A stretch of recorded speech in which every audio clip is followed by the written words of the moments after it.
অত্যাধুনিক ফোন না থাকায় কেতুগ্রাম ২ নম্বর ব্লকের গ্রামে ছাত্রছাত্রীদের বাড়ি বাড়ি গিয়ে বিনা পারিশ্রমিকে ক্লাস নিচ্ছেন শিক্ষক প্রতনু মল্লিক। তিনি কাটোয়া কাশিরাম দাস বিদ্যায়তনের ভূগোলের শিক্ষক। করোনা আবহ ও লকডাউনে বিদ্যালয় বন্ধ থাকায় ছাত্রছাত্রীদের হতাশা কাটাতেই শিক্ষক প্রতনু মল্লিকের এই প্রচেষ্টা। এছাড়াও কাটোয়া শহরে অন্য বয়েজ ও গার্লস স্কুলের ছাত্রছাত্রীদের সমানভাবে তাদের পড়াশোনার বিষয়ে সাহায্য করে চলেছেন তিনি। কাটোয়া শহরে বিভিন্ন বিদ্যালয়ে সদ্য চালু হওয়া ক্লাসে অত্যাধুনিক মোবাইল না থাকায় অনেকেই ক্লাস করতে পারছেন না দুস্থ ছাত্রছাত্রীরা।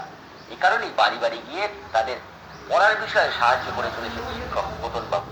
শিক্ষকের এই প্রচেষ্টায় খুশি অভিভাবক সহ ছাত্রছাত্রীরা। কোন জায়গাটা? এইগুলো।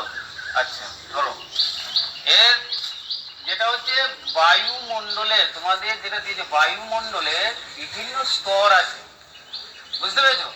বায়ুমণ্ডলের বিভিন্ন স্তর আছে, সেই স্তরগুলো হচ্ছে এই যে আমি হাত নাড়ছি, এই স্তরটার নাম এই স্তরটার নাম হচ্ছে ট্রপোস্ফিয়ার।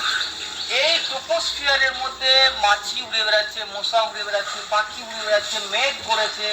এই মেঘ যেখানে পড়েছে এটাও ট্রপোস্ফিয়ার, পাখি যেখানে উড়ে বেড়াচ্ছে সেটাও ট্রপোস্ফিয়ার, এবং আমি যেটা হাত নাড়ছি এটা অত্যাধুনিক ফোন না থাকায় কেতুগ্রাম ২ নম্বর ব্লকের বেগুনকুলা গ্রামে ছাত্রছাত্রীদের বাড়ি বাড়ি গিয়ে বিনা পারিশ্রমিক ক্লাস নিচ্ছেন শিক্ষক